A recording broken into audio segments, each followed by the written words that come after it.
तो जी आज है हमारे सफ़र का तीसरा दिन, हमारे इस ट्रिप का तीसरा दिन। और हम लोगों ने दिन की शुरुआत की थी गोबिंद घाट गुरुद्वारे से, जहाँ पे हम लोग रात रुके थे। एंड इससे पहले हम लोग रुके हुए थे ऋषिकेश गुरुद्वारे में। तो अभी तक हम लोगों ने कोई होटल नहीं किया था और हम लोग गुरुद्वारे में ही रुके हुए थे। और आज के दिन की शुरुआत गोबिंद घाट गुरुद्वारे से हुई थी। अभी हम लोग हैं कहीं बीच रास्ते में, मिड पॉइंट से थोड़ा सा आगे आ चुके हैं हम लोग। ऐसा एज सच कोई पॉइंट है नहीं वहाँ पे जो आपको ये बता दे कि आप मिड में पहुँचे हो या नहीं। बस क्योंकि हम लोग अभी होके आ चुके हैं, इसलिए मैं ये अंदाज़ा लगा के आप लोगों को बता पा रहा हूँ।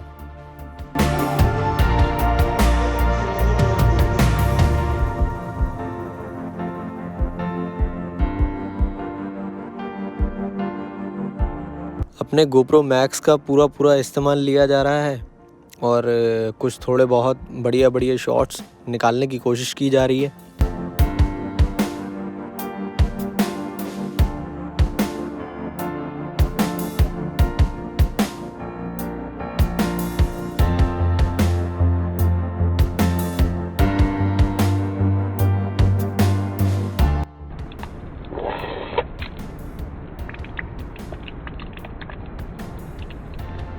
तो जैसे ही हमें ये पुल दिखाई दिया, हम लोगों को पानी के पास जाने का एक मौका मिला और कुछ ऐसी जगह दिखी जहाँ पर हम पानी के पास जाकर रुक सकते थे, बैठ सकते थे, अपने पैरों पे उस पानी की ठंडक को फील कर सकते थे, जो कि हमने बिल्कुल किया।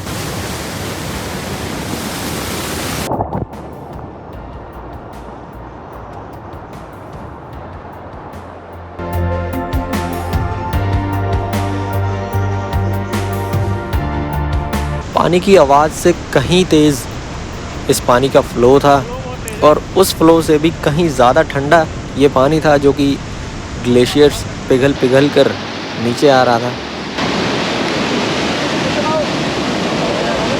आवाज़ रिकॉर्ड करने की कोशिश कर रहा हूँ, थोड़ी देर आवाज़ सुनना आराम से बैठ के।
पुल पे कुछ टाइम ख़राब करने के बाद हम लोगों ने दोबारा से चलना शुरू किया।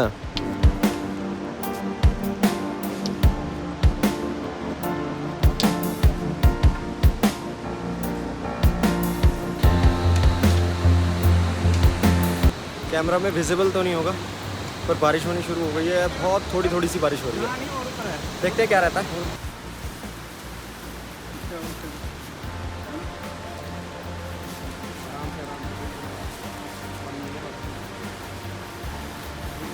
वो भी सुई धागों से सीधी है, बस हाथ से बनाया लग रहा है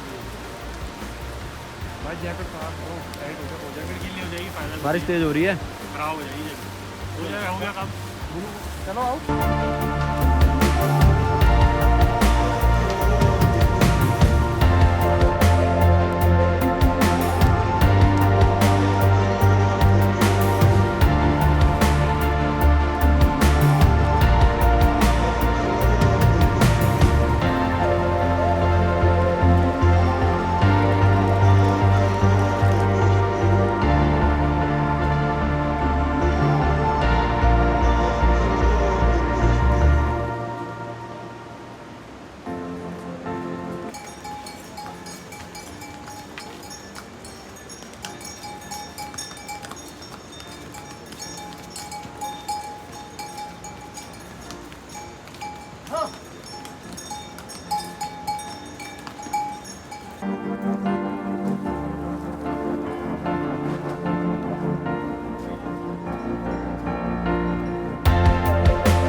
और इस पॉइंट से मुझे नज़र आया कि मौसम जो है थोड़ा थोड़ा ख़राब होना शुरू हो गया है। तो मैंने फटाफट से अपना कैमरा निकाला और शॉट्स निकालने शुरू किए। और मेरे देखते ही देखते 5 मिनट के अंदर वहाँ बादल नीचे से पूरा ऊपर जाना शुरू हो गए।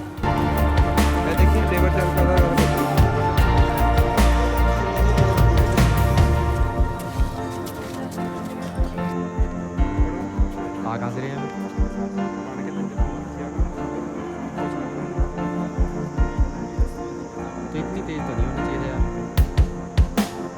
क्या है ऊपर के नीचे आ गए क्या?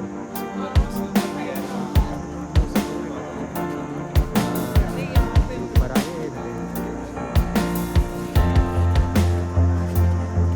मेरे लिए ये नज़ारा ऐसा था जो मैंने अपनी पूरी ज़िंदगी में कभी नहीं देखा था।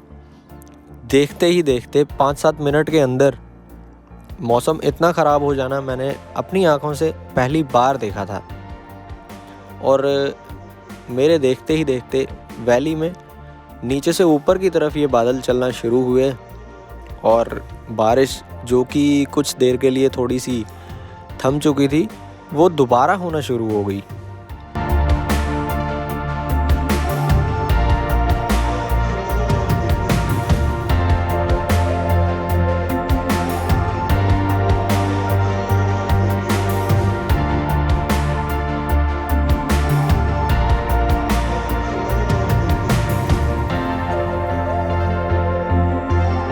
अभी तक जिन पहाड़ों को देख देख कर नज़ारे एंजॉय कर रहे थे हम लोग, अब वो पहाड़ बादलों के पीछे छुप चुके थे और हमें दिखाई देना बंद होते जा रहे थे।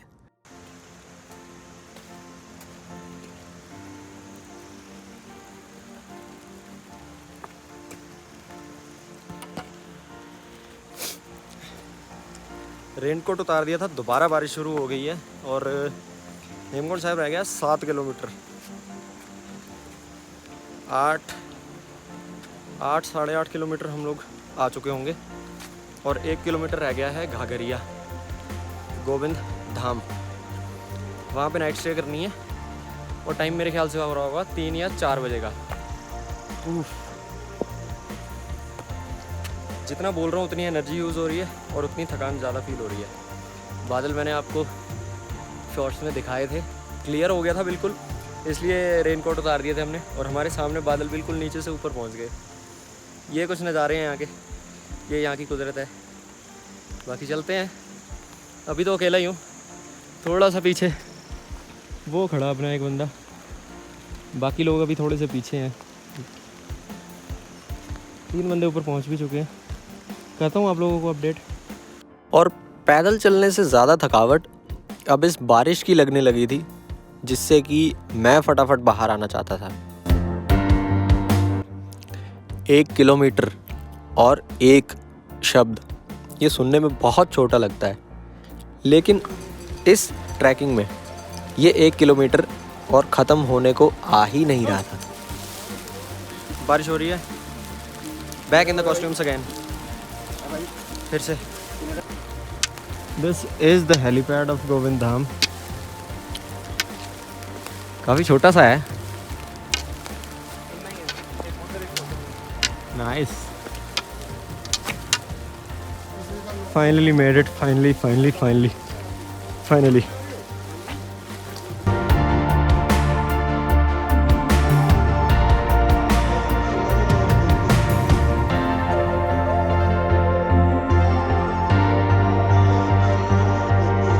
और इस पॉइंट पर पहुंचने के बाद थोड़ी सी उम्मीद हुई थी आराम करने की। कुछ खाने पीने के बाद हम लोग आराम कर पाए और समोसे खाने की एक दुकान पर बैठे, चाय के 1-2 कप पिए और उसके बाद हम लोगों ने गुरुद्वारे की तरफ मुँह किया और फटाफट से जाके गुरुद्वारे में हॉल में स्टे ले लिया और अपनी पूरी रात वहीं पर बिताई। जो कल का ट्रैक है वो है 6 किलोमीटर का। जिन बंदों को घोड़े करने की ज़रूरत लग रही है वो घोड़ों पे जाएंगे और जो पैदल चलना चाहते हैं वो अपना ट्रैकिंग करते हुए जाएंगे। So this was it for this video. अब आपसे मिलता हूँ कल अगली वीडियो में।